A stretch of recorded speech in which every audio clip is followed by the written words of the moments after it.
मीरा एक middle class घर की लड़की थी, पर उसके घर की समस्याओं ने उसे बहुत मजबूर कर दिया था। मीरा ने अपने दोस्त से कर्ज लेना चाहिए और उससे फ़ोन पर बात करनी चाहिए, लेकिन उसकी दोस्त ने कहा कि मेरे पास इतने पैसे नहीं हैं। लेकिन हाँ, मैं तुम्हारी मदद ज़रूर करूँगी। मैं जॉब करती हूँ, उन सर से तुम्हारी बात करवा दूँगी। वे सभी की मदद करते हैं, शायद तुम्हारी भी कर दें। मीरा की दोस्त ने उसको अपने बॉस ध्रुव के सामने किया तो मीरा की का सिर चकराता हुआ नजर आया था और मीरा ने उसकी शर्त स्वीकार कर अपने आप को ध्रुव के हवाले कर दिया था। आज मीरा ध्रुव के सेज पर बैठी पसीने में नहा गई थी। उसके अरमान बहुत थे, लेकिन सारे अरमानों पर पानी फिर गया था।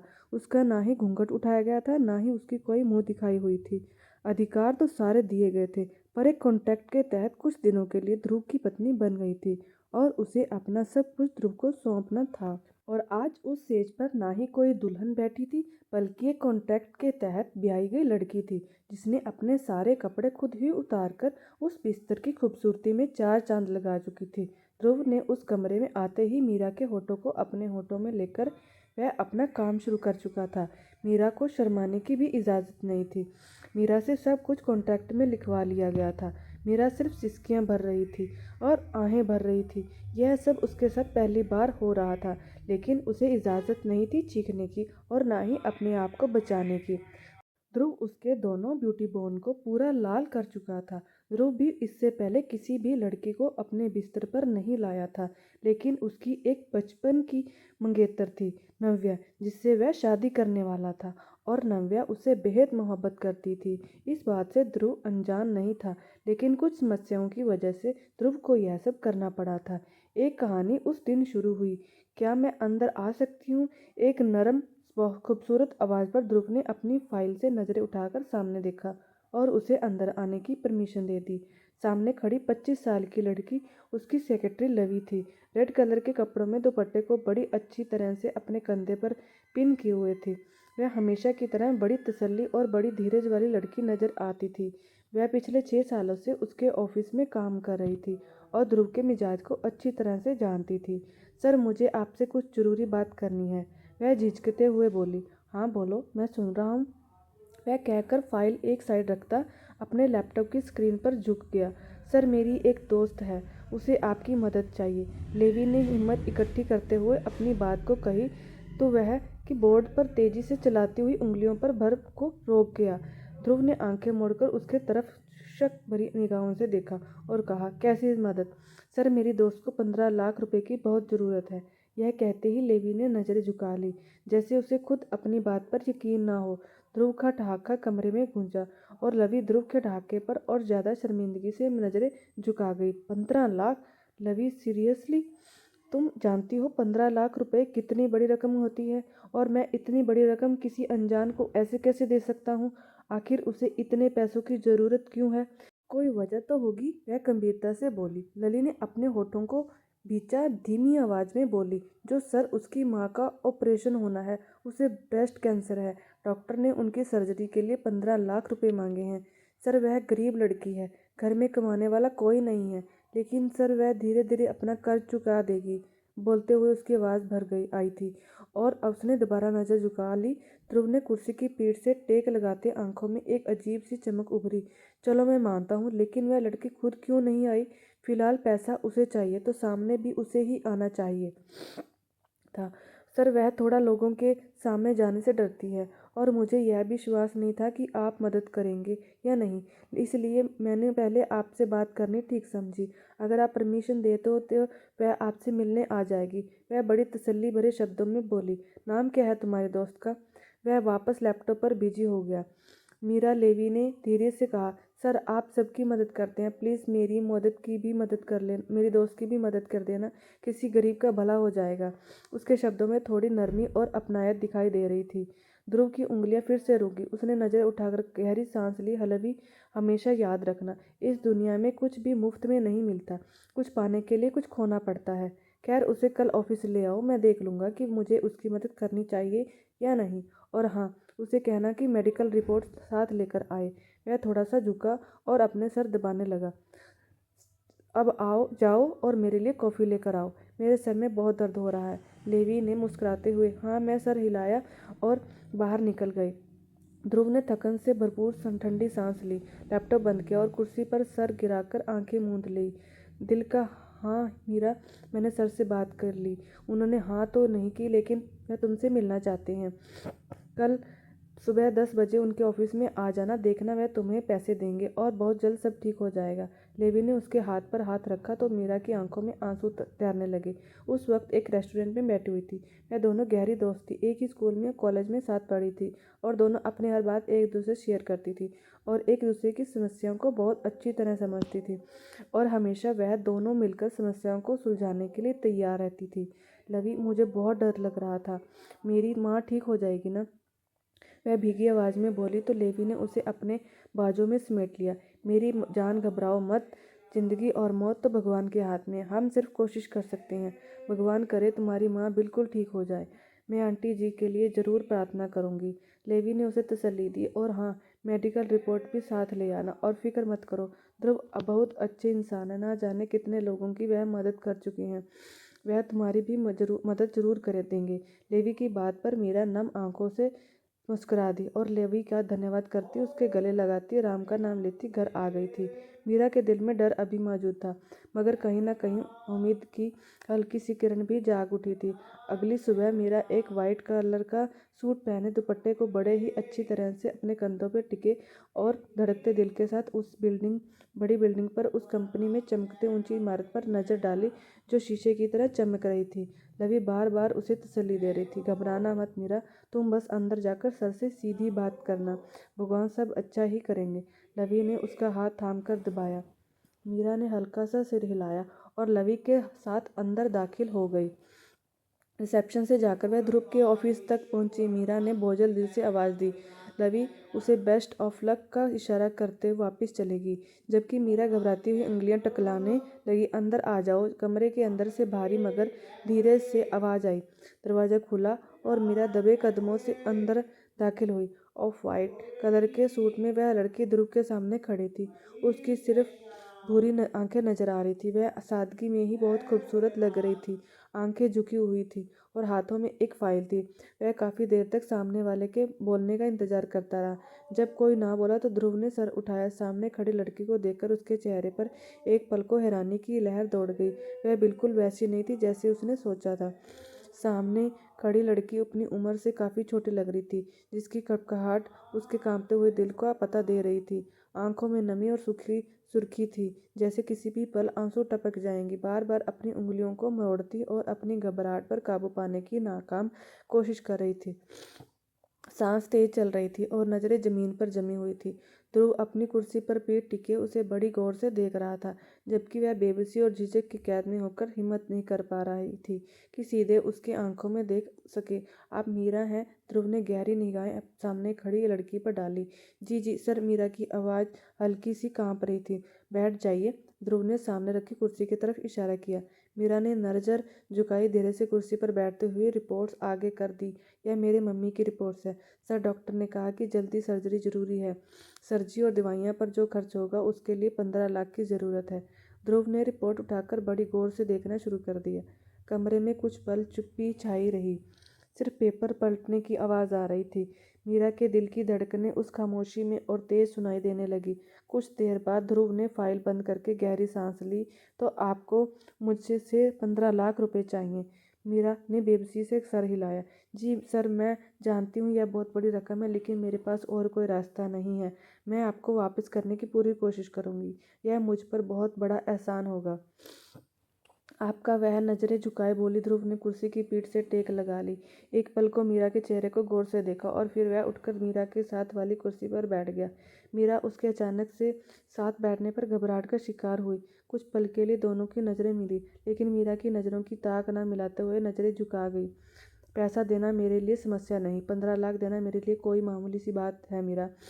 वह थोड़ी देर रुका। लेकिन कहते हैं कि हर चीज़ की एक कीमत होती है, कुछ भी पाने के लिए कुछ खोना पड़ता है। अब सवाल यह है, क्या आप यह कीमत चुका सकती हैं या नहीं? वह हल्का सा मुस्कुराया। यह सुनकर मीरा का दिल जैसे जोर से धड़कने लगा। वह हैरान और परेशान नज़रों से उसके तरफ देखने लगी। मैं आपकी बात का मतलब नहीं समझ में पा रही सर। आप कहना क्या चाहते हैं मुझसे? मैं यह कर्ज थोड़ा थोड़ा करके चुका दूंगी।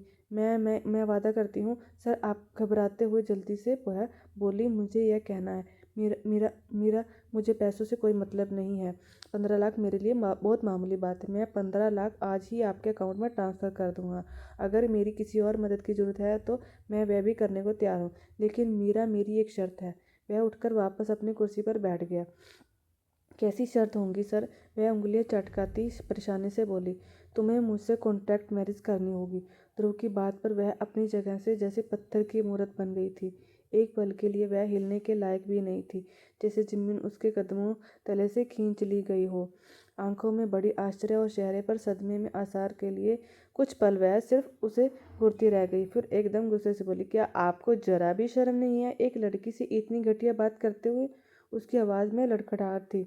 इतनी गिरी हुई सोच रखने वाले इंसान को मैं अपना जीवन साथी तो दूर दूर की बात है, एक पल के लिए भी बर्दाश्त नहीं कर सकती। ध्रुव में अपने आप को अच्छा इंसान समझ बैठी थी, लेकिन मुझे नहीं पता था कि आप इतनी गिरी हुई सोच के मालिक हैं। मीरा की आंखों में गुस्से की चमक और दिल में बेहद नफरत के जज्बात उमड़ आए थे, जैसे वह हर शब्द के साथ उसकी बेइज्जती का बदला ले रही हो। ध्रुव मीरा के गुस्से और उसके मना करने को नज़र को अंदाज कर गया। उसकी आंखों में अजीब सा भरोसा और गुरूर झलक रहा था, जैसे दुनिया की कोई ताकत उसके फैसले को बदल नहीं सकती। मीरा, वह धीरे से मगर वजनदार आवाज़ में बोला, मैं जानता था कि तुम्हें यह बात स्वीकार नहीं होगी, मगर याद रखो मेरी बात मजाक नहीं है। कॉन्ट्रैक्ट मैरिज तुम्हारा चुनाव नहीं बल्कि तुम्हारी मजबूरी बनेगी। फिर तुम्हारे पास मना करने का कोई रास्ता नहीं बचेगा। उसके शब्द मीरा के दिल पर हथौड़े की तरह बरस रहे थे। वह अपनी जगह बेबस खड़ी आंखों में आंसू लिए उसे एक तक रही थी, लेकिन ध्रुव के चेहरे पर कोई ऐसी परछाई दिखाई नहीं ना दी थी, जैसे उसे पूरा विश्वास था कि सामने वाला उसकी बात को रद्द नहीं कर सकता। तुम अच्छी तरह सोच लो। वह थोड़ा सा झुका, फिर उसकी आंखों में देखते हुए बोला, मैं तुम्हें वक्त देता हूँ सोचने और समझने के लिए, और इस शादी के लिए। मैं तुम्हें कोई ज़बरदस्ती नहीं कह रहा, यह तुम्हारी अपनी मर्जी होगी। मुझे उसमें कोई दिलचस्पी नहीं। मैं यह शादी अपनी औलाद के चाहत के लिए ही कर रहा हूँ। मेरी होने वाली पत्नी माँ नहीं बन सकती, और हमारे यहाँ जिससे एक बार रिश्ता तय कर दिया जाए उसे हर हाल में स्वीकार किया जाता है, चाहे वो पसंद हो या ना हो। वह रुका, फिर कुर्सी के पीठ से टेक लगाकर बड़ी बेरहमी से बोला, यह कॉन्ट्रैक्ट मैरिज तब तक वैलिड रहेगी जब तक तुम मेरे बच्चे की माँ नहीं बन जाती। जैसे ही तुम मुझे मेरा वारिस दोगी, यह रिश्ता ख़त्म हो जाएगा। उसके बाद तुम आज़ाद हो जाओगी। मैं तुम्हें मजबूर नहीं करना चाहता, लेकिन अपनी माँ को बचाने के लिए तुम्हें यह कुर्बानी देनी है या नहीं, यह फैसला तुम्हें खुद करना है। वरना मैं यह पैसे तुम्हें ऐसे ही नहीं देने के लिए तैयार हूँ, लेकिन 2 साल के अंदर तुम्हें यह पैसे वापस करने होंगे। मैं जानता हूँ कि 15 लाख इतनी बड़ी रकम है कि तुम जैसी मिडिल क्लास फैमिली से संबंध रखने वाली लड़की 10 लाख 10 साल भी कोशिश कर ले तो भी इतनी बड़ी रकम नहीं चुका सकती। तुम्हारे पास 2 रास्ते हैं, या तो तुम मुझसे पैसे ले लो और 2 साल के अंदर मुझे 15 लाख लौटा देना। दूसरा यह कि मुझसे कॉन्ट्रैक्ट मैरिज कर लो और मुझे मेरा वारिस दे दो, और डिवोर्स लेकर आज़ाद हो जाओ और सुकून की ज़िंदगी बिताओ। उसके बाद की गहराई और कड़वाहट ने मीरा को जैसे अंदर तक हिलाकर रख दिया। अपने बहते आंसुओं के साथ कुछ कहना चाहती थी, मगर आवाज़ होठों पर ही दम तोड़ गई थी। ध्रुव ने जैसे उसकी हालत को नज़रअंदाज करते हुए कागजात उठाए और बड़ी तसल्ली से बोला, यहाँ चीखने चिल्लाने से कुछ नहीं होगा। ठंडे दिमाग से सोचोगी, तुम्हें यह रकम वापस नहीं करनी पड़ेगी। बाकी सब तुम्हारी मर्जी है। मैंने अपनी शर्त बता दी है। 1 दिन का वक्त है तुम्हारे पास, अच्छी तरह सोच समझ लो। यह कहकर वह बड़ी तसल्ली के साथ दोबारा अपने काम में बिजी हो गया, जैसे कुछ हुआ ही ना हो। जबकि मीरा आंखों में आंसू लिए कांपते हाथों और बोझल दिल के साथ वहाँ से निकली। बाहर निकलते ही उसके कदमों में कपकहाट उतर आई थी, जैसे ज़मीन भी उसका साथ छोड़ रही हो। वह घर वापस आई, मगर दिल और दिमाग पर ध्रुव के शब्द की बारिश होती रही। वह दर्द इतना गहरा था कि उसको सांस लेने में भी बहुत परेशानी हो रही थी। वह घर आई तो कमरे की चुप्पी में वह तकिया में मुंह छुपाकर पूरी रात रोती रही। उसके दिल पर एक ऐसा बोझ आ पड़ा था जिसने उसे अंदर तक तोड़कर रख दिया था। लेकिन वह जानती थी, अपनी माँ को बचाने के लिए उसे यह कड़वा घुट पीना ही होगा, यह कुर्बानी देनी ही होगी। यही सब सोचती रही, सिर्फ 2 दिन 3 दिन खुद को तसल्ली देती रही। यही मेरी मुसीबतों की परीक्षा है। माँ का अच्छा इलाज हो जाएगा, छोटी बहन भाइयों के भविष्य संवर जाएगी। मगर उस तसल्ली के बावजूद दिल जख्म में हर पल उसे घायल करता रहा। बारिश के तेज बूंदें शहर के सड़कों को भिगो रही थी। मीरा भीगती हुई सूट संभालती बोझल कदमों से तेज तेज चल रही थी। उसके हाथ में मोबाइल था, जिसके स्क्रीन पर अस्पताल की तरफ से एक मैसेज चमक रहा था। कल सुबह तक पैसे ना मिले तो आपकी माँ की सर्जरी नहीं हो सकती। यह शब्द उसके दिल पर पत्थर की तरह गिर रहे थे। माँ के चेहरे का ख्याल आते ही वह बेबसी के साथ रो पड़ी। अब सिर्फ ध्रुव ही मेरी मदद कर सकता है, यही सोचती है वह जल्दी से ध्रुव के कदमों में दाखिल हुई। रिसेप्शन पर मौजूद लड़की से परमिशन लेती वह अंदर दाखिल हुई। वह जो काम में पूरी तरह बिजी था, मीरा को देखकर चौंक गया। आंखों में हैरानी लिए वह उसके तरफ बढ़ी। क्या हुआ मीरा, आप रो क्यों रही हैं? वह परेशानी से पूछ रहा था। मैं आपसे शादी करने के लिए तैयार हूँ। मेरी माँ की सर्जरी है, अगर पैसे जमा ना करवाए तो फिर उनकी सर्जरी नहीं हो सकेगी। प्लीज़ मुझे पैसे दे दें, बदले में मैं शादी करने के लिए तैयार हूँ। वह रोते हुए हाथ जोड़कर बोली तो उसकी बात पर ध्रुव ने अपनी दराज से कॉन्ट्रैक्ट मैरिज का पेपर निकालकर उसके सामने रखे और उसके ऊपर एक पेन रखा था। वह कांपते हुए उस कॉन्ट्रैक्ट मैरिज पेपर का उठाकर पढ़ने की कोशिश करने लगी। आंखों के सामने बार बार अंधेरा छाने लगा। कमरे में इसी होने के बावजूद भी मीरा के पूरे जिस्म में ससराहट होने लगी। उसे लग रहा था जैसे उसके जिस्म में खून बंद होने लगा है। उसकी टांगें धीरे धीरे कांपने लगी। ध्रुव ने उसकी हालत को अपने नज़र में रखा और उसे कंधे से पकड़कर कुर्सी पर बिठाया और खुद भी वह सामने रखी चेयर पर बैठ गया। मीरा ने नज़रें उठाई और सबके सामने बैठा आदमी उस वक्त ब्लू कलर कोट पैंट पहना हुआ था और बहुत ही ज़्यादा हैंडसम था। बिल्कुल ही गोरा चिट्टा था, काली काली आंखें थी और बॉडी वाला था। मीरा को देखकर जैसे उसे आराम पहुंच रहा हो। उसकी गोरी गोरी उंगलियां बार बार लैपटॉप के कीबोर्ड पर चल रही थी। उसके चेहरे पर कोई असर नहीं था, वह बिल्कुल नॉर्मल अंदाज में अपना काम कर रहा था। सामने बैठा वे आदमी कोई शक नहीं था, वह बहुत ही ज़्यादा हैंडसम था। वह किसी भी लड़की का सपना हो सकता था। थोड़ी देर के बाद ध्रुव ने लैपटॉप एक साइड रखा और मीरा की तरफ ध्यान दिया। वह जो बराबर हाथों की उंगलियां चटकाती परेशानी से उसे देख रही थी। मीरा, इस कॉन्ट्रैक्ट पेपर पे लिखा है तुम मुझसे शादी करोगी और बदले में मैं तुम्हारी माँ के इलाज में खर्च देने वाले रकम 15 लाख रुपए मुझसे ले रही हो। शादी के बाद तुम्हें मेरी पत्नी बनकर तब तक रहना होगा जब तक तुम मुझे बच्चा पैदा करके नहीं दे देती। बच्चा पैदा होने के बाद इस बच्चे से तुम्हारा कोई संबंध नहीं होगा और ना ही तुम्हारा मुझसे कोई संबंध होगा। बच्चा पैदा होते ही मैं तुम्हें डिवोर्स दे दूंगा और तुम आज़ाद हो जाओगी। यह सब कुछ तुम अपनी मर्जी से कर रही हो, तुम पर कोई ज़बरदस्ती नहीं की जा रही। उसने कॉन्ट्रैक्ट पेपर लिखी सारी बातें दोहराई तो मीरा ने कांपते हाथों से जल्दी से साइन कर दिया। दिल बेकाबू धड़कने लगा। उसने निगाहें उठाई और वापस उस आदमी देखने लगी जो कॉन्ट्रैक्ट पेपर उठाकर देख रहा था। उसके चेहरे पर कोई असर नहीं थे। वह बिल्कुल प्रोफेशनल अंदाज में पेपर को देख रहा था। उसने अपने मोबाइल पर वीडियो कैमरा ऑन किया और उसे मीरा के सामने रखा। प्लीज़ इस कैमरे में देखकर बोलो कि यह सब आप अपनी मर्जी से कह रही हैं, आप पर कोई ज़बरदस्ती तो नहीं की जा रही। वह हाँ में सिर हिलाती सामने रखे कैमरे की तरफ देखने लगी। जी, मैं कॉन्ट्रैक्ट मैरिज अपनी मर्जी से कर रही हूँ, मुझ पर कोई ज़बरदस्ती नहीं की जा रही। वादे के हिसाब से मैं ध्रुव के साथ तब तक रहूँगी जब तक मैं उसके बच्चे की माँ नहीं बन पाती। जब वह बच्चा पैदा हो जाएगा तो मेरा उस कोई अधिकार नहीं होगा और ना ही मेरा ध्रुव से कोई संबंध होगा।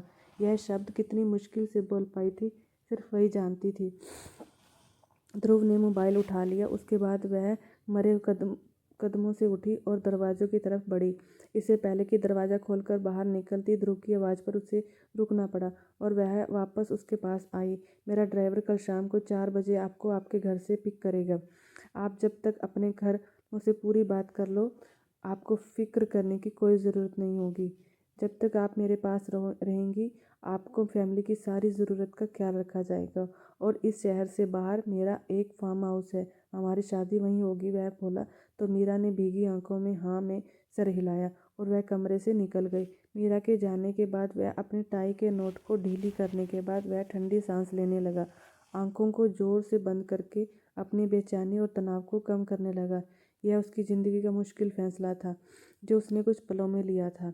उसकी मंगनी बलवंत राय, जो कि उसके पिता थे, उन्होंने बचपन में ही कर दी थी। वह नव्या को पसंद नहीं करता था, लेकिन परिवार वालों के दबाव में आकर वह शादी करने पर राजी हो गया था। और जब शादी करने का वक्त आया तो नव्या का एक्सीडेंट हो गया था। एक्सीडेंट इतना डरावना था कि गाड़ी के शीशे टूटकर उसके जिप्स में चुभ गए थे और गाड़ी का स्टीयरिंग उसके पेट के निचले हिस्से पर लग गया था। इस हादसे में नव्या के बच्चेदानी को बहुत ही ज़्यादा नुकसान पहुंचा था। डॉक्टरों ने उसकी जान बचाने के लिए ऑपरेशन किया, जिससे वह बच तो गई, लेकिन उस एक्सीडेंट से वह मां नहीं बन सकती थी। वह हादसे के बाद फिलहाल डॉक्टर ने उसे सेहतमंद और पहले जैसा कर दिया था, लेकिन उसके मां बनने के चांस ना होने के बराबर थे। और जब उसकी मीरा से पहली मुलाकात हुई, वह कुछ ही पलों में यह फैसला कर गया था। उसके पिता बलवंत राय भी यही चाहते थे कि वह किसी लड़की से कॉन्ट्रैक्ट मैरिज कर ले और फिर उसे बच्चा पैदा करवा ले, और फिर कॉन्ट्रैक्ट के हिसाब से वह बच्चे को ही दे कर चली जाए और फिर उसकी शादी धूमधाम से नव्या से कर दी जाए।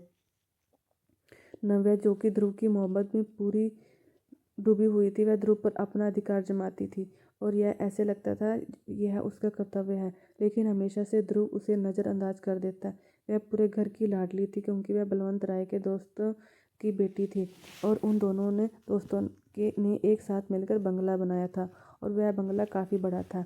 यह सभी साथ रहते थे। बलवंत राय यह बिल्कुल नहीं चाहते थे कि नव्या की शादी कहीं और हो।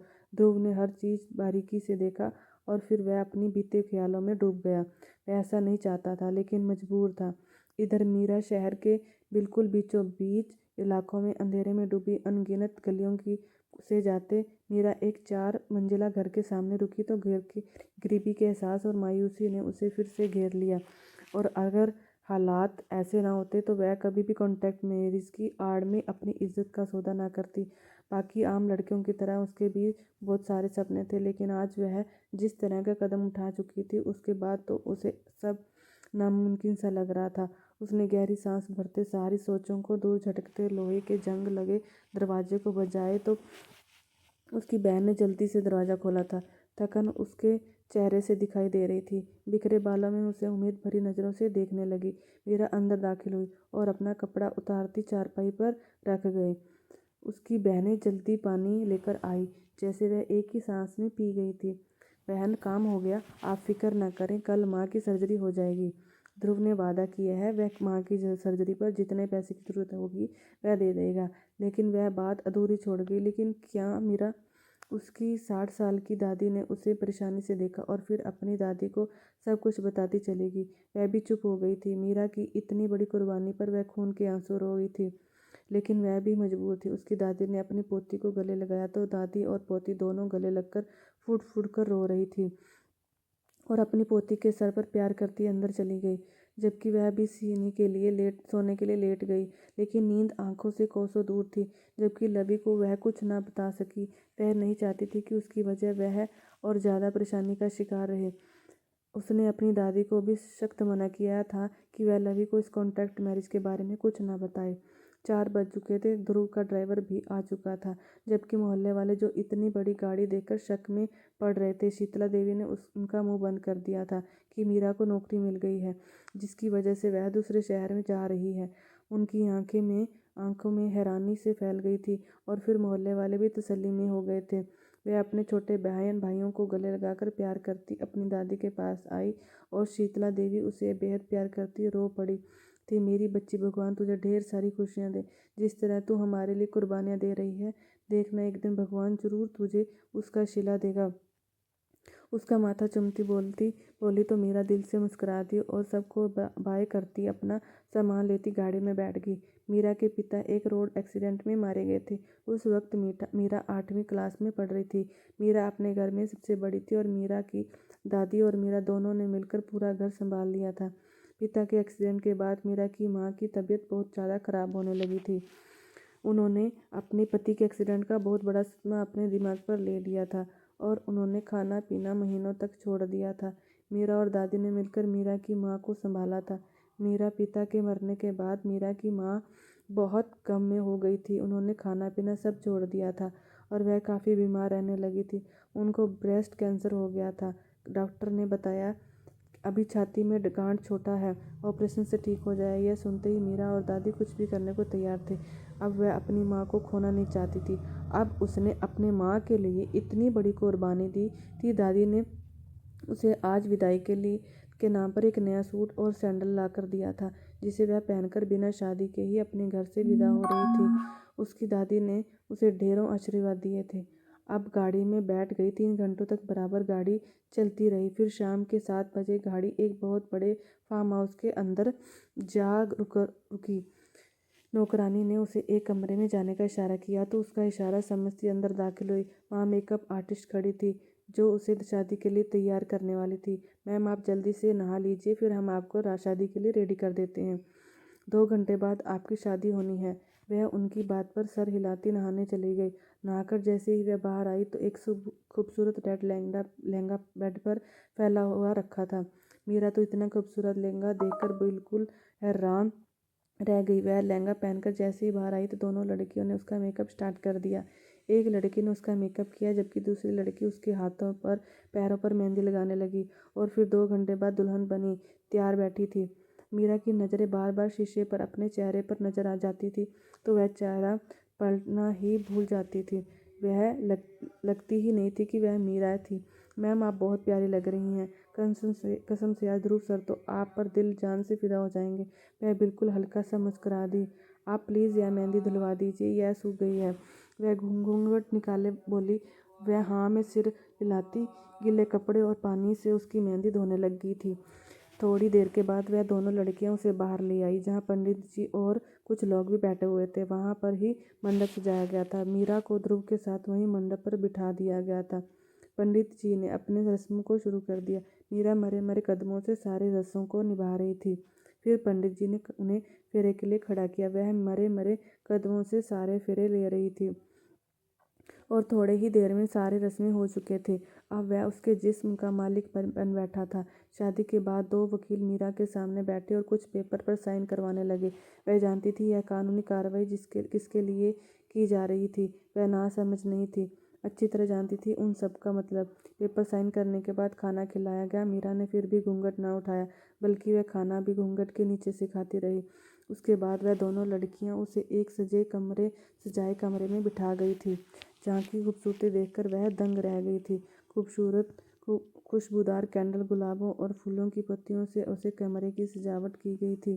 कमरे में पहली मध्य नाइट बल्ब की रोशनी में जब उसने बेड के तरफ अपना नज़र दौड़ाई तो पूरा बेड गुलाब की पत्तियों से सजाया गया था, जहाँ पर 2 दिल बनाए गए थे। उसी के बीचों बीच वह लहंगा फैलाए ध्रुव का इंतजार करने लगी। थोड़ी देर के बाद वह कमरे को लगता अंदर आया था और अपना कोट उतारता एक साइड में रखता अपनी शर्ट के बटन खोलने लगा। फिर वह चलता हुआ उसके पास बैठा, उसके मेहंदी लागे हाथों और पैरों को देखने लगा, जिस पर खूबसूरती से उसका नाम लिखा गया था। क्या आपने अपने घर वालों को बता दिया है इस कॉन्ट्रैक्ट मैरिज के बारे में? मुझे ऐसा कोई भी रुकावट या अनकानी नहीं चाहिए। बाद में इस बच्चे को लेकर कोई भी तमाशा ना हो। मैं आपके घर वालों की अब तक हिफाजत करूंगा जब तक आप मेरे पास रहोगी। और आपकी माँ की सर्जरी हो चुकी है, फिलहाल वह बेहोश है। भगवान ने चाहा तो वह सब कुछ दिनों में ही पूरी ठीक हो जाएगी। और दूसरा, यहाँ से जाने के बाद आपके अकाउंट में आपके किए गए वादे के हिसाब से मैंने आपके अकाउंट में 50 लाख भी डलवा चुका हूँ, ताकि आप आगे की ज़िंदगी आराम से बिता सकेंगी। मैंने यह शादी मोहब्बत में आकर नहीं की, यह तो बात तो आप भी जानती हैं। फिलहाल मुझसे और ज़्यादा किसी चीज़ की उम्मीद मत रखना। मुझे यह नखरे, रोना धोना और यह मानना मुझसे नहीं होगा। जब मेरा दिल चाहेगा आपको मेरे करीब आना होगा, बिना किसी नखरों के। उसके अलावा आप मेरे आसपास भी नहीं भटकेंगी। मीरा ने तकलीफ से आंखें मींच ली। कुछ आंसुओं का गोल मुंह पर बहने लगा। उठा और कमरे की लाइट ऑफ कर दी। अपनी शर्ट उतारने लगा। जी, मैं समझ गई हूँ, आप परेशान ना हो, जैसा आप चाहेंगे वैसा ही होगा। आखिर आपने मुझे पूरे 80 लाख रुपए में खरीदा है, और एक खरीदी हुई लड़की की कोई इज्जत नहीं होती। वह तो बस गुलाम या कैदी होती है, जो अपने मालिक के हर हुक्म को बचा लाती है।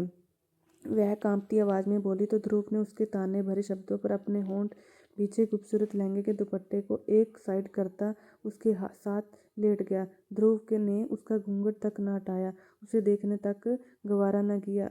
किया, ना ही तारीफ में कोई शब्द बोले। बस अपने मतलब पर आया था। मीरा की आंखें भीग गई थी। मीरा की कलाइयों में सजी चूड़ियों की झंकारा से कमरा गूंजने लगा। ध्रुव ने उसे अपनी बाहों में भर लिया। चूड़ियाँ और ज्वेलरी उतारते, मुझे शोर बिल्कुल भी पसंद नहीं। आज के बाद जब मैं यहाँ आऊँ, यहाँ चूड़ियाँ और भारी ज्वेलरी मत पहना। अंधेरे कमरे में उसकी आवाज़ गूंजी। जी नहीं पहनूंगी, समझ गई हूँ। चूड़ियाँ और ज्वेलरी रिमूव करती, उसके साथ लेटी तो घबराहट का शिकार होने लगी। जिस्म कांपने लगा था, लेकिन मैं खुद को मजबूत करने की कोशिश कर रही थी। चलो, अपने यह भारी भरकम लहंगे को उतारो और अपना ब्लाउज उतारो। जी, ब्लाउज में डोरियाँ हैं और हक लगे हैं, मुझसे नहीं खोल रहे। मैं रोशनी में खोल कर आती हूँ। वह उठने लगी तो धूप ने कहा, नहीं रहने दो, मैं खुद ही खोल देता हूँ। वह वापस बेड पर बैठ गई तो वह उसके नज़दीक बैठा उसकी चोली की डोरियों को खोलने लगा। जब काफ़ी देर तक वह कोशिश करता रहा, ना खुली, तो वह एक ही झटके में पूरी जोर लगाकर उनको तोड़ता चला गया। वह चरचर की आवाज़ पर चोली भी फट गई थी। अपनी नाकादरी पर मीरा का दिल चाहा वह दहाड़े मारकर रोए, और फिर लहंगे के साथ भी ध्रुव ने यही किया था। वह भी बेजान गुड़िया की तरह बैठी रही, और वह उसे बिन कपड़ों का कर गया और बेड पर धक्का दे दिया। वह सीधे पीछे गिर गई। उस पर झुकता, जगह जगह उसे चूम रहा था। वह उसकी गर्दन पर अपने दांत गड़ा गया। मीरा ने बेडशीट को मुट्ठियों में दबोचा, फिर उसकी चेस्ट पर मौजूद आखिरी कपड़ों को भी उसके बदन से अलग कर दिया, और वह नाजुक सा वजूद रखने वाली लड़की उसके मर्दाना स्पर्श के नीचे दबकर रह गई थी। वह उसके नाजुक पकड़ियों जैसे होठों पर झुकता चला गया था और खुद उसके होठों की मिठास का पीने लग गया था। मीरा का खूबसूरत, नरम, नाजुक सा बदन उसको किसी और ही दुनिया में ले गया था। वह ना चाहते हुए भी उसके जिस्म की खूबसूरती में गुम होता चला गया। मीरा ने निचले होठों को दांतों तले दबाकर अपनी चीखों का गला घोंटता था, क्योंकि उसके सामने जो उसके जिस्म का नोच रहा था, उसको चीखने, चिल्लाने या रोने वाली लड़कियां पसंद नहीं थी। वह ध्रुव से यह तक ना कह सकी, उसे दर्द हो रहा है। ध्रुव उसके जिस्म को बुरी तरह से मसल रहा था। वह बर्दाश्त नहीं कर सकी, रोने लग गई थी। ध्रुव ने यह तक ना सोचा कि वह पहली बार इन सब चीज़ों को झेल रही है। थोड़ा आराम से यह सब करो। मजबूरन वह चीख उठी थी। पूरे कमरे में मीरा की चीखें और सिसकियां गूंजने लगी। आंखों से आंसू बहने लगे, मगर ध्रुव को उसकी परवाह ही कब थी। वह अपनी सारी जनूनियत उसके नाजुक बदन पर उतार रहा था। मीरा का जिस्म उसके लिए सुकून का बस एक सामान था। वह सुबह 5 बजे उठी तो कमरे में पूरा अंधेरा था। वह लाइट ऑन करती, दीवार का सहारा लेती, वॉशरूम तक आई और नहाने चली गई। थोड़ी देर बाद ध्रुव भी उठ गया। जैसे ही वह कंबल हटाकर उठने लगा, तो बेड पर फैला खून देखकर वह अपने होंठ दबाकर बंद कर गया, और फिर तौलिया पहनकर वह बाथरूम में चला गया। नहाकर वह बाहर चला गया था। इधर वह नहाकर कमरे में आई तो खाली कमरा देखकर वह समझ गई कि वह वापस चला गया है। वह भी उठकर पूजा पाठ करने लगी, और उसने पूरे कमरे की सफाई की। वापस लेट गई थी। रात की तकलीफ से वह पूरी रात सही से सो नहीं पा सकी। वह थक हार कर हवेली में दाखिल हुआ। कदम जैसे ही कमरे की तरफ बढ़े, सामने नव्या बैठी दिखाई दी। वह जानता था कि शादी की खबर सुनने के बाद वह पूरी रात सोई नहीं होगी। हमेशा खुद को तैयार रखने वाली वह लड़की आज सदा सी शर्ट और ट्राउज़र में बिखरे बालों और सूजी हुई आंखों के साथ बैठी हुई थी। बचपन से सुनती आई थी कि ध्रुव सिर्फ उसका, लेकिन आज वह किसी और का हो चुका था। ध्रुव ने नजरें चुराकर कमरे की तरफ जाने लगा, मगर नव्या की कांपती आवाज़ पर उसके कदम आगे बढ़ने से पहले ही रुक गए थे। ध्रुव, बस अब तुम उसके करीब नहीं जाओगे। एक बार बहुत है, क्योंकि तुम पर सिर्फ मेरा ही अधिकार है। वह गुस्से और बेबसी से चीखी थी। तुम समझने की कोशिश क्यों नहीं कर रही हो? यह सब मजबूरी में कर रहा हूँ। मैं अपने माँ बाप का इकलौता बेटा हूँ। नव्या, अगर मेरी अपनी औलाद ही ना होगी तो मेरी नस्ल आगे कैसे चलेगी? मैं तुझसे मोहब्बत नहीं करता, लेकिन फिर भी मैं यह सब कुछ तुम्हारे लिए ही तो कर रहा हूँ, ताकि हमारे आने वाले कल सुकून में बीते। नव्या की आंखों से आंसू टपकने लगे। वह भारी शब्दों में बोली, जब वह लड़की माँ बन जाएगी, तब तुम उससे बच्चा लेकर उसे डिवोर्स दे दोगे ना, और मुझसे शादी कर लोगे ना? हाँ। वह उंगलियां चटकाने लगी। उसकी भीगी आंखों और कांपती आवाज़ के बावजूद ध्रुव ने कोई जवाब ना दिया। वह चुप से एक तरफ होता सीढ़ियां चढ़ने लगा। पीछे से नव्या चीख रही थी, ध्रुव, मेरी बात का जवाब दो। तुम मुझे यूं नज़रअंदाज नहीं कर सकते। मगर वह अपनी रफ्तार तेज करता सीधा अब कमरे में आया और बिस्तर पर गिरते ही आंखें मूंद ली। वह थोड़ा सा आराम करना चाहता था। वह पूरी रात नहीं सो सका था। वह शावर के नीचे खड़ा था और पानी के धीरे उसके चेहरे पर धारें उसके चेहरे पर गिरती जा रही थी। ना चाहते हुए भी दिमाग बार बार मीरा के आसपास ही घूमने लगा था। जैसे ही उसने आंखें मूंदी, मीरा की चीखें और सिसकें उसके कानों में गूंज रही उठी। वह पल एक साया की तरह उसके दिल और दिमाग पर छाया हुआ था। पानी की बूंदें उसके चेहरे से बह रही थी, मगर असल दर्द तो उसकी आंखों में था। वह जानता था कि उसे ऐसा नहीं करना चाहिए था। मीरा मासूम थी, बेबस थी। वह उसके प्यार में इतना खो चुका था कि उसे होश ही नहीं रहा, और वह जानता था कि उसके साथ नरमी दिखाए बजाय वे बेरहमी पर उतर गया था। और वह बात गाउन पहनकर बाहर निकला तो तौलिए से बालों को रगड़ते तौलिए एक तरफ उछाल गया था। अपनी सारी सोचों को झटकता वह फ्रेश होकर नीचे आया था। हवेली के सब लोग डाइनिंग टेबल पर मौजूद थे, शिवाय नव्या के। बलवंत राय ने बड़ी गंभीरता में पूछा, तुमने उस लड़की से कॉन्ट्रैक्ट पेपर साइन पर करवाए थे ना? यह ना हो कि वह बच्चा पैदा करने के बाद उसकी वजह से तुम्हें या हमें ब्लैकमेल करे। तो उसने सर हिलाया। जी पापा जी, सब कर लिया है, आप फिक्र ना करें। मैं फार्म हाउस पर भी सारे नौकरों को समझा दिया है कि वह उसका ख्याल रखें। ध्रुव के पिता बड़ी ही तसल्ली में होकर खाने में बिजी हो गए थे, जबकि ध्रुव ने बेचैनी से अपने पैरों को इस साइड से उस साइड बदल रहा था, और ना चाहते हुए भी फार्म हाउस पर बिताई हुई रात के बारे में सोचना लगा। कितना सुकून महसूस किया था उसने। उस सुकून को याद करते हुए बेचैन हो रहा था। दिल बार बार मीरा के उस मासूम और प्यार को मचलने लगा था। लेकिन वह अपनी सारी सोचों को झटका तैयार होकर हवेली से निकल गया था। एक हफ्ता बीत चुका था, लेकिन ध्रुव ने मीरा के करीब आना गवारा नहीं किया, और वह रोज नौकरों को फ़ोन करके उसका हालचाल जरूर लेता, मगर दिल की बेचैनी कम होने के बजाय बढ़ती जा रही थी। बार बार दिल चाहता था कि सब कुछ छोड़कर वह उसके पास चला जाए, मगर जिद और सब्र के बोझ तले वह खुद को बिजी रखने की कोशिश करता रहा। वह हवेली आ गया, मगर वहाँ भी दिल को उसे तसल्ली न मिली। जज्बात की आग उसे बेचैनी कर रही थी। बिस्तर पर लेटे हुए मीरा का ख्याल एक पल के लिए ना छूटा। वह मजबूर होकर कमरे से बाहर निकाला तो नव्या ने उसे इतनी रात को हवेली से निकलते हुए देख लिया। उसका दिल एक बार फिर खून के आंसू से रो दिया, और उसके दिल में मीरा के लिए और ज़्यादा नफरत बढ़ती जा रही थी। रात के 2 बजे ध्रुव फार्म हाउस के दरवाजे पर पहुंचा।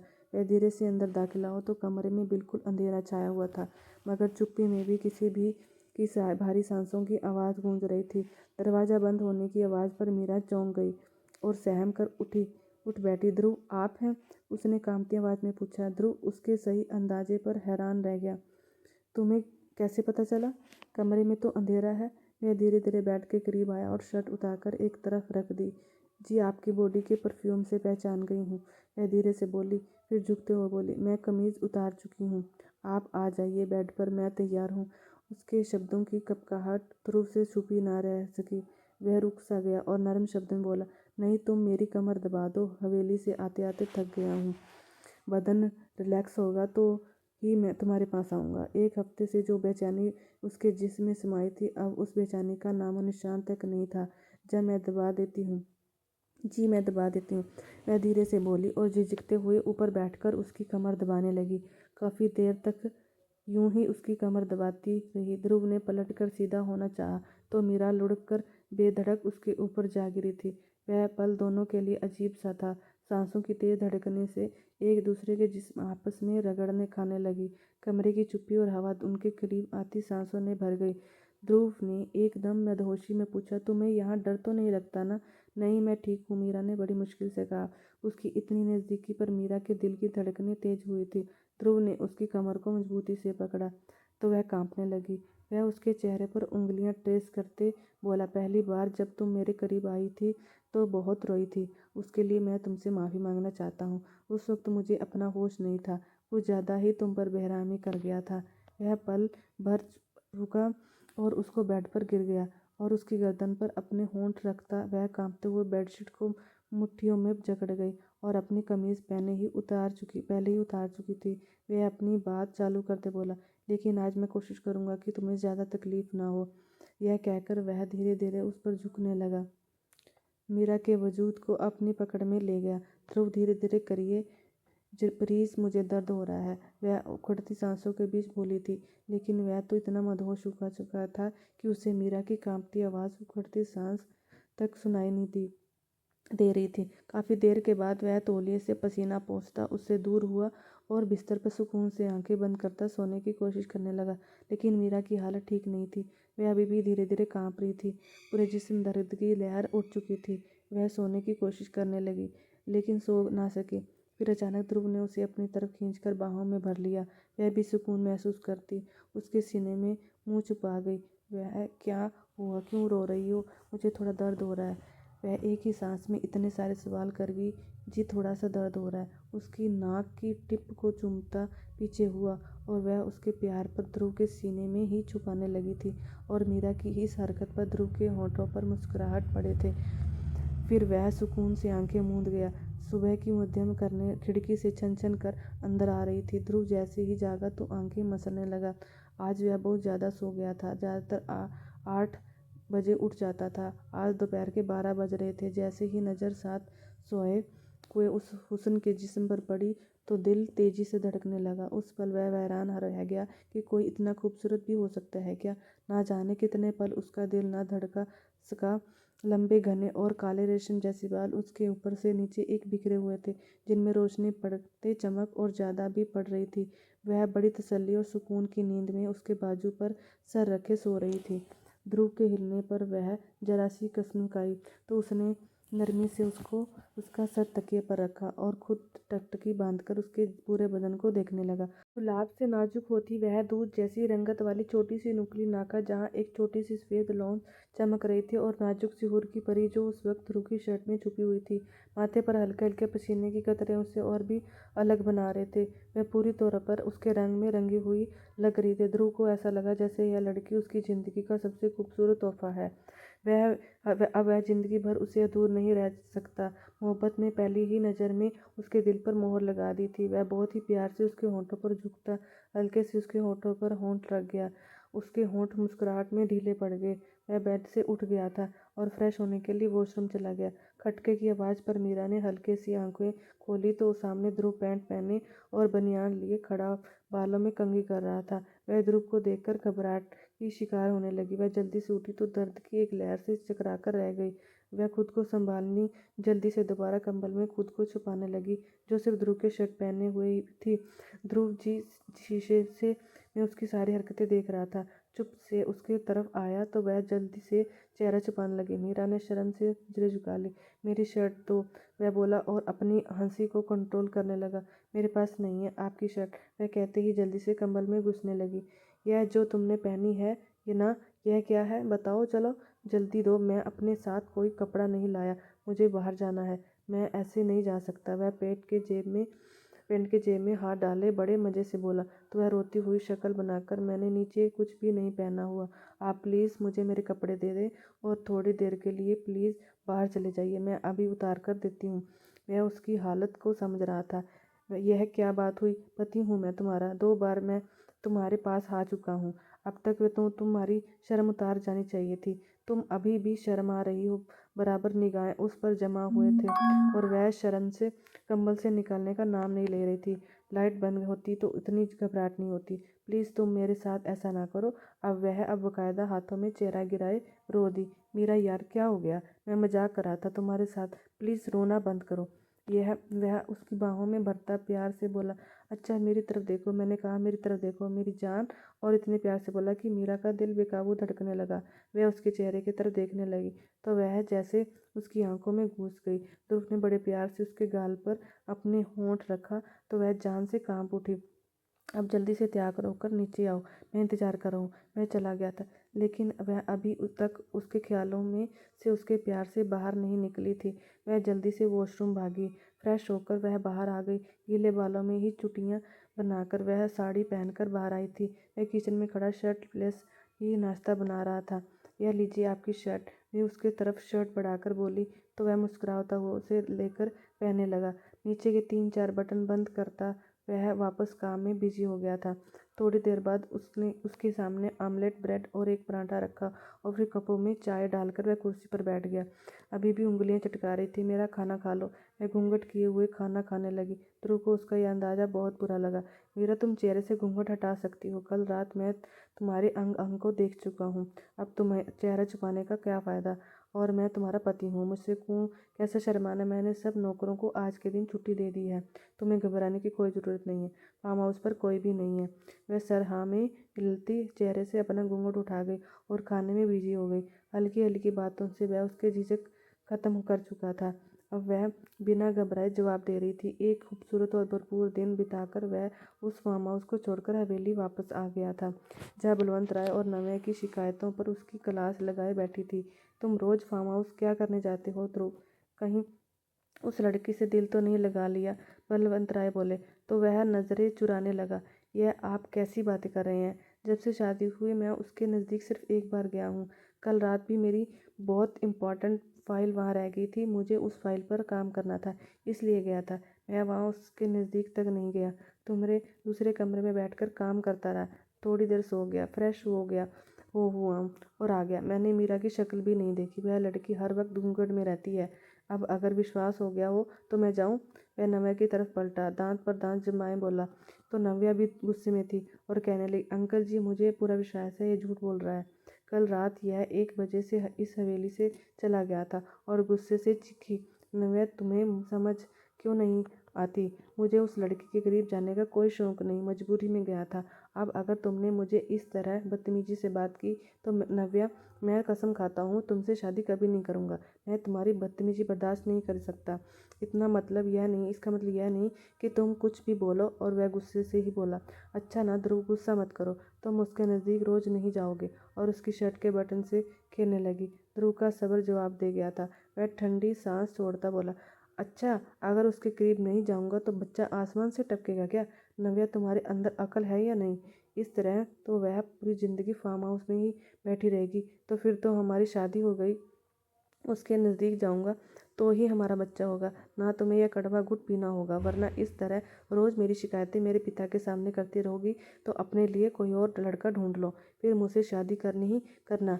नव्या वह दो टूक बात करता वहाँ से निकल गया था, जबकि वह आंखों में आंसू लिए ध्रुव को दूर जाता देखती रही। काश वह एक्सीडेंट ना हुआ होता और मेरे लिए मम्मी पापा उस एक्सीडेंट में ना गए होते तो आज ध्रुव मुझसे इतना दूर ना जाता और मैं माँ भी बन सकती थी। ध्रुव को वह सारी खुशियाँ दे सकती थी जिसका वह हकदार था। तुम परेशान ना हो नव्या, देखना वह तुमसे ही शादी करेगा, तुम फिक्र ना करो। बोले थोड़े सब्र करो, यह सब तुम्हारे लिए ही तो कर रहा है, बलवंत राय ने उसे समझाया। तो वह हाँ में सिर हिलाती चुप हो गई। अब वह हवेली बहुत कम आता था, फार्म हाउस पर ही रहता था। मीरा जो उसके सामने आने से डरती थी, अब धीरे धीरे वह झिझक खत्म हो गई थी। वह ऑफिस में से सीधा फार्म हाउस आता, कभी वह ड्रिंक करने बाहर चले जाते तो कभी वह शॉपिंग पर चले जाते। उसका ख्याल रखने की पूरी कोशिश करता था। उनकी शादी को 2 महीने हो गए थे, वह प्रेग्नेंट थी। ध्रुव उसे खुश रखने की पूरी में लगा हुआ था। वह कोशिश करता कि मीरा को किसी तरह की कोई तकलीफ ना हो। वह उसके खाने पीने का ख्याल रखता, वक्त पर दवाइयाँ देता। वह चाहता था कि वह यह कुछ महीने मीरा के साथ वह अपनी पूरी ज़िंदगी जी ले। उसके बाद उनकी शादी खत्म हो जाती, जबकि मीरा इस चीज़ को घंटों बैठकर सोचती थी। यहाँ से पहले के बाद ना जाने उसकी ज़िंदगी कैसी हो जाएगी। 80 लाख में वह खुद को कॉन्ट्रैक्ट मैरिज के नाम पर बेच चुकी थी। कुछ महीनों के बाद वह तलाकशुदा कहलाएगी और ना ही उसके पास कुछ ऐसा बचेगा कि वह अपने दूसरे पति को कुछ दे सकेगी। उसने सोच लिया था कि जब वह यहाँ से जाएगी तो अपना बुटीक खोलेगी और खुद का बेहद बिजी कर लेगी, जहाँ ना उसे ध्रुव की याद आएगी और ना ही अपने बच्चे की। यह सोचते हुए उसकी आत्मा तक कांपने लग जाती थी। वह दोबारा शादी कभी नहीं करेगी, क्योंकि अब ध्रुव से मोहब्बत हो गई थी और वह उसे छोड़ देगा, यही सोचकर वह हमेशा डरती थी। मगर वह दूसरी शादी करेगी तो उसके दूसरे पति को पता चल जाएगा कि वह कुंवारी नहीं है। वह फैसला कर चुकी थी कि वह ध्रुव की ज़िंदगी से निकलने के बाद किसी दूसरे आदमी को अपनी ज़िंदगी में कभी नहीं लाएगी। वह अपनी जवानी का सबसे खूबसूरत हुआ ध्रुव पर लुटा चुकी थी, तो वह कभी भी दूसरे आदमी को बेवकूफ़ नहीं बनाएगी। दिन यूं ही बीत रहे थे और ध्रुव को सोते हुए घंटों देखती, जैसे वह खूबसूरत आदमी को देखने अलावा मीरा के पास और कोई काम ना हो। वह जी भर कर ध्रुव को देखती थी, जैसे उसके एक एक नक्श को दिल में बसा लेना चाहती थी।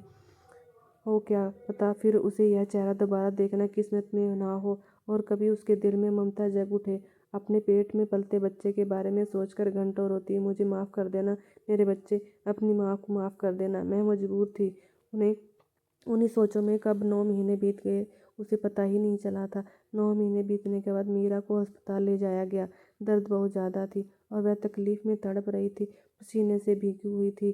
ध्रुव उसके साथ हर कदम पर खड़ा था, उसका हाथ पकड़ते हिम्मत देता रहा। कुछ घंटे की परेशानी के बाद आखिरकार मीरा ने एक सेहतमंद बेटे को जन्म दिया था।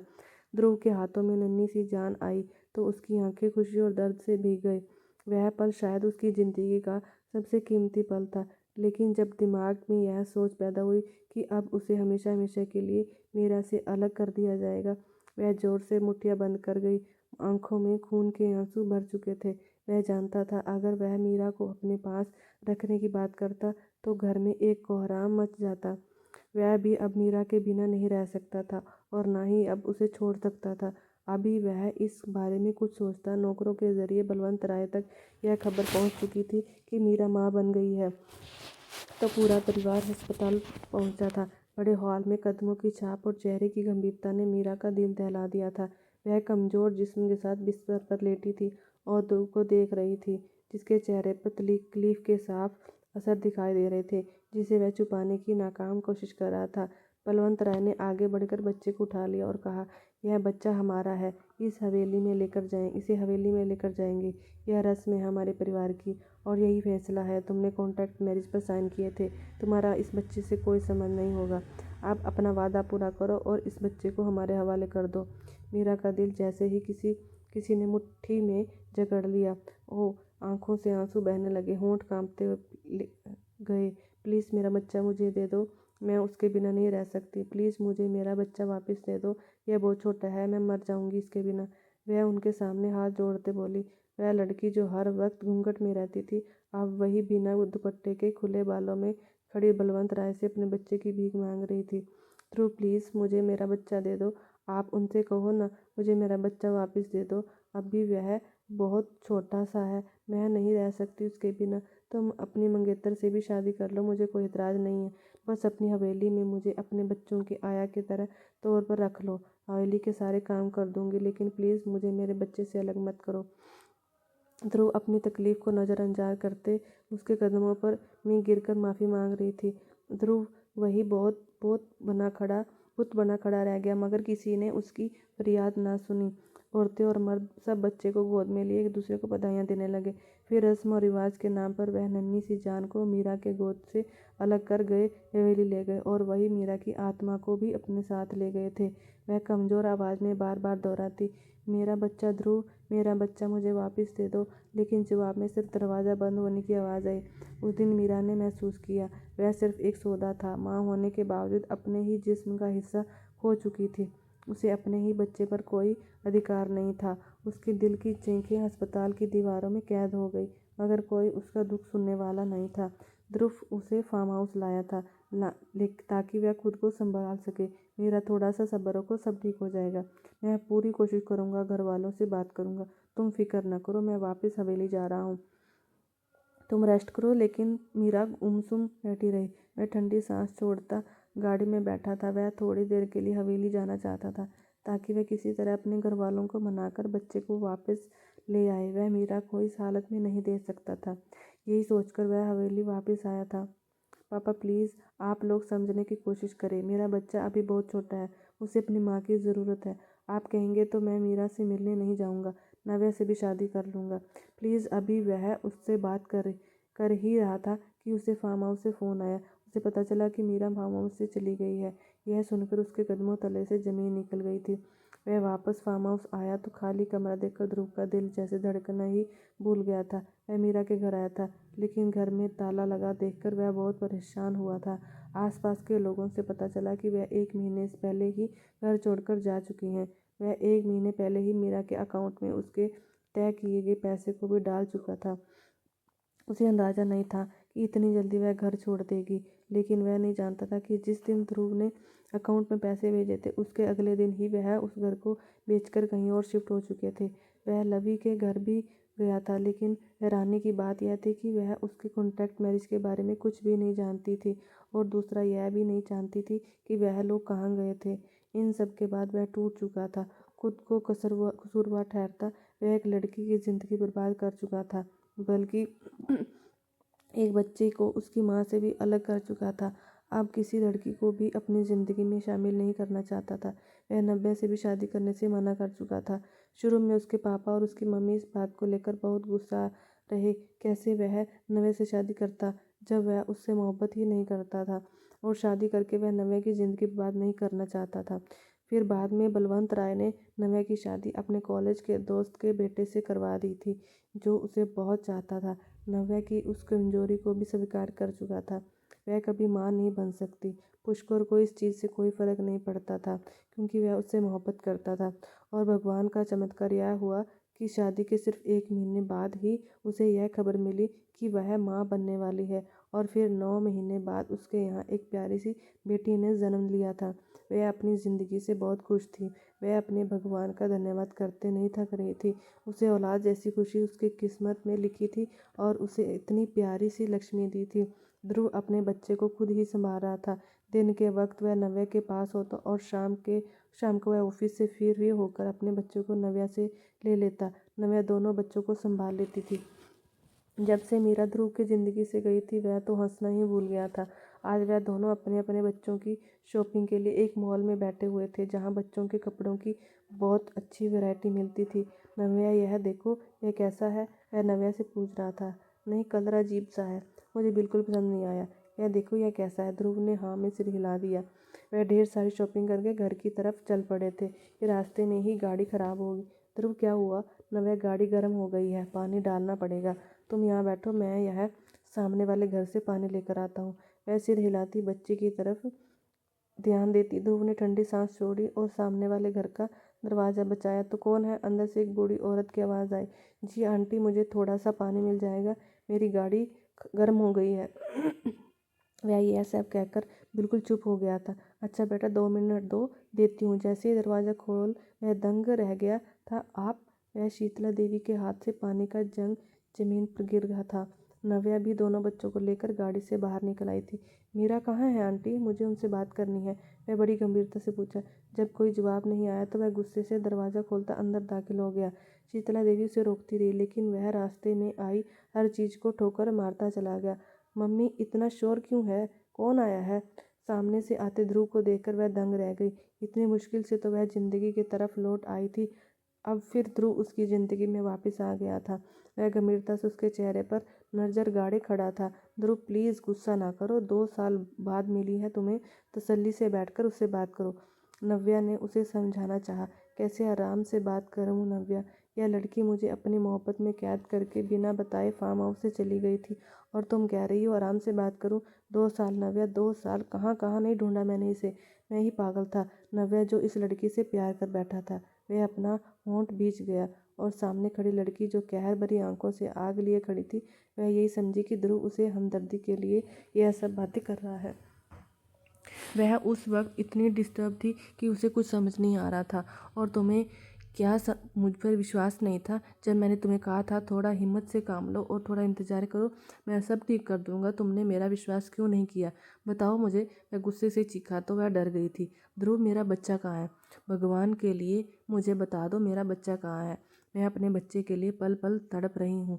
ध्रुव, मुझे माफ़ कर दो। उस वक्त हालात ही ऐसे थे, मुझे लगा तुम अपने घर वालों का ही साथ दोगे, तुम मुझे डिवोर्स दे दोगे, इसलिए बिना सोचे समझे मुझे छोड़कर आ गई थी। मुझे माफ़ कर दो। वह उसके कदमों में बैठ गई थी। ध्रुव ने उसे उठाकर सीने से लगा रहा। मम्मी पापा, पीयूष की आवाज़ पर उसे दूर हुई थी। मेरा बच्चा, मेरा प्यारा बच्चा। वह बेकाबू अपने बच्चे को चूम रही थी। मैंने तुम्हें कभी डिवोर्स देने की का सोचा भी नहीं था। मैंने तो नव्या से शादी भी नहीं की, पूछ लो उससे। मुझे और अब ज़्यादा मत तड़पाओ, मेरा वापस आ जाओ। मेरी ज़िंदगी में मुझे और मेरे बेटे को तुम्हारी बहुत ज़रूरत है। उसके सर पर प्यार से किस करता बोला तो मीरा ने नज़र झुका ली। क्या तुम मुझे फिर से अपनी ज़िंदगी में जगह दोगे? वह रोते हुए बोले। तुम तो कभी मेरी ज़िंदगी से गई ही नहीं। मैं तुम्हें तुम्हारी याद के साथ ही तो यह 2 साल बिताए हैं। मीरा, मुझे तो तुमसे पहली ही नज़र में मोहब्बत हो गई थी, ध्रुव ने उसकी आंखों में देखकर जवाब दिया। वह रोते रोते ध्रुव के सीने से जा लगी थी। ध्रुव ने हाथ बढ़ाकर नव्या से अपने बेटे को ले लिया था। यह कितना प्यारा है ध्रुव। मीरा अपने बेटे को प्यार से चूमती बोली। हाँ, अपने पिता पर गया है, प्यार तो होगा ही ना। ध्रुव के इस बात पर नव्या और शीतला देवी ने ठहाका लगाया था। जिसमें मीरा और ध्रुव की हंसी भी शामिल थी। शीतला देवी ने भीगी आंखों से हाथ उठाकर अपनी पोती को यूं ही खुश रहने का आशीर्वाद दे रही थी। यह थी मीरा और ध्रुव की प्रेम कहानी। अगर आपको कहानी अच्छी लगी है तो please like share and subscribe my channel.